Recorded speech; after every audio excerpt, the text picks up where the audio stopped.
So Bitcoin is at an all-time high in over 19 different countries all around the world, but most people are not even paying attention. And I believe that if they were paying attention to these three very interesting and crucial indicators that we're going to uncover for you guys today, they could have predicted that their local currency would have went through hyperinflation and Bitcoin would have went through a God candle in their local country. So to explain all of this, I'm going to share my screen. I'm going to show you guys what I'm talking about when we're talking about a Bitcoin God candle. So this Reddit tweet came out earlier in the week, and it listed that there were 19 countries around the world where Bitcoin was already at an all-time high.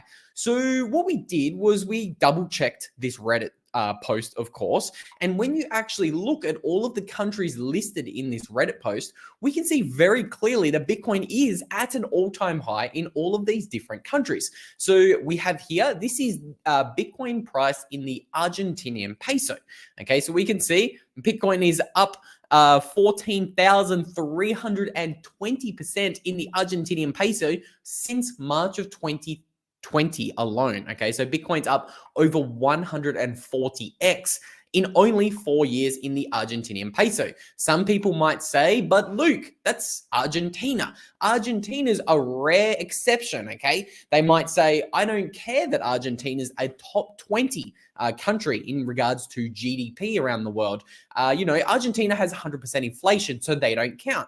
Okay, then let's look at another country. Let's look at Turkey. Turkey is another G20 country. Again, their GDP is in the top 20 of the entire world. 85 million people live in Turkey. We can see Bitcoin is already at an all-time high.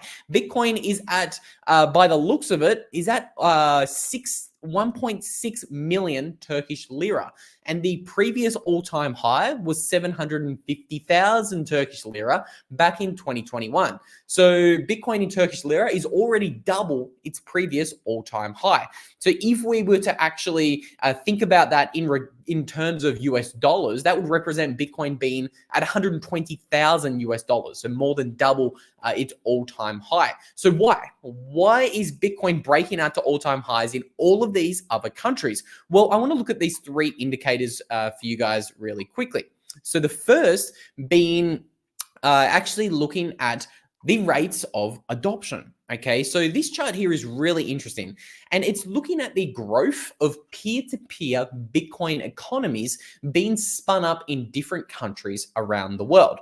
So again, before 2020, there wasn't a lot of economic activity going on in regards to big community-led adoption. So before 2020, there were only 3 to 4 little Bitcoin circular economies that were actually established. So we had Bitcoin Beach in El Zonte, we had Bitcoin Reef, we also have a little project here in Puerto Rico, and then we can see in 2021, things changed, and they did change somewhat exponentially. We saw an additional 5 Bitcoin peer-to-peer economies spun up in different countries around the world. So we got Bitcoin Jungle in Costa Rica. We got Bitcoin Lake in Guatemala, Bitcoin Akazi in South Africa. I hope I pronounced that one correctly. And then we obviously have Motive Peru being spun up.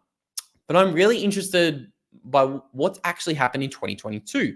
Look at the number of Bitcoin peer-to-peer economies that have been spun up. Okay, I'm not going to read them all. You guys can see them. We got Bitcoin Ubuntu in Africa.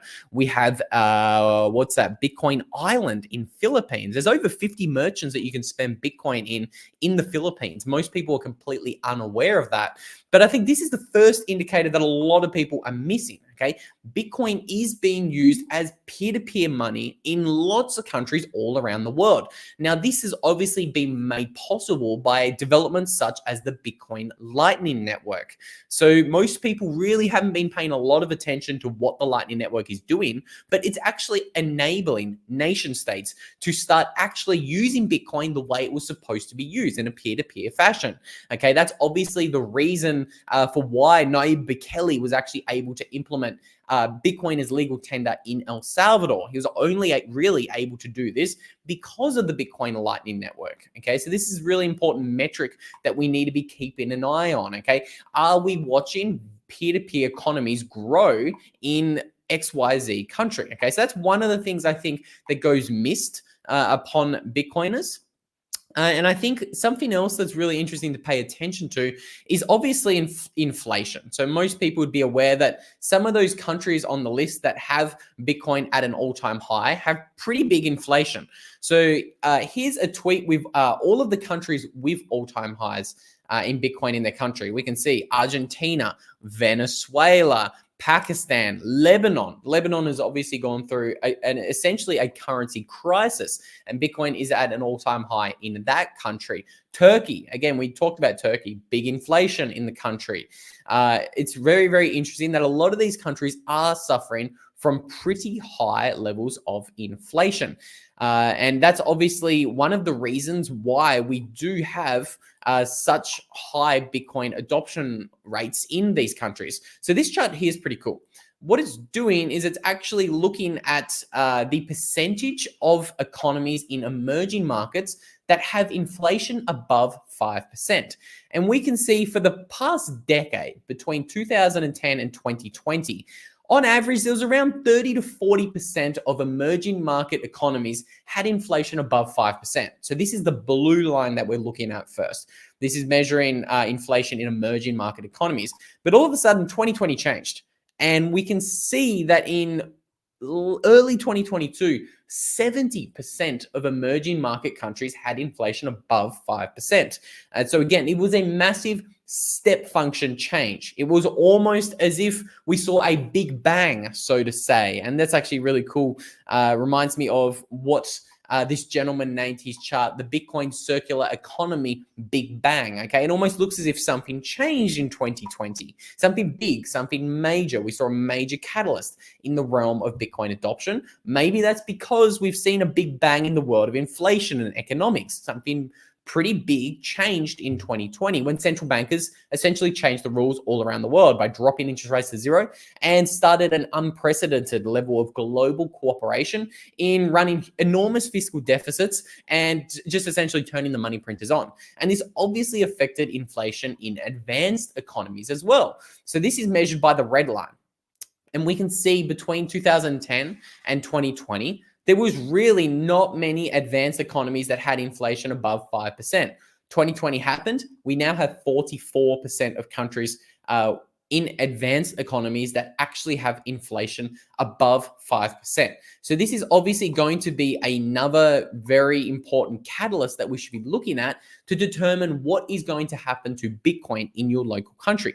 Are you going to see a Bitcoin God candle come out of nowhere in your local country? Well, I think you should be looking at what is peer-to-peer adoption like in the country and what is inflation levels like in your country as well, okay? Two very important things I think we should be looking at. Something else that's a little bit different this time in the realm of Bitcoin is actually what's going on with the hash rate, okay? Because hash rate, for the first time in a long time, is actually just continuing to hit all-time highs in the middle of a bear market. So I want to go through a couple of cool charts in this tweet thread here. So we can see this is a chart of the Bitcoin hash rate, and it is going absolutely parabolic.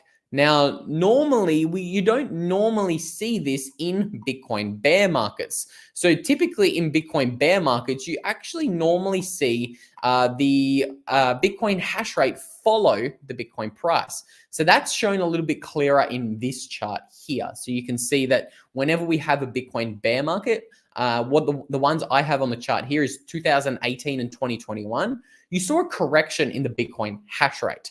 Okay, so as the Bitcoin price corrected, so did the Bitcoin hash rate. But I think something that's a little bit different in this most recent 2022 Bitcoin bear market is the fact that we're watching hash rate grow absolutely exponentially in, all around the world. So hash rate is growing exponentially all around the world. But I think this growing hash rate could maybe have something to do with why you also see Bitcoin all-time highs in certain countries. For example, let's have a look at some of the other countries on the list here, because a lot of these countries don't necessarily are going through a currency crisis like Argentina and Venezuela, okay?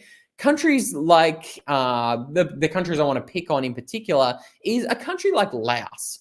Okay, Laos has a more stable currency than Turkey and Argentina. So why is Bitcoin already at an all-time high in the country of Laos? Well, Laos was one of the first governments to come out in 2022 and actually announced that they were beginning to mine Bitcoin for their government. Okay, and this is again very interesting because Laos is kind of close to the borders of China.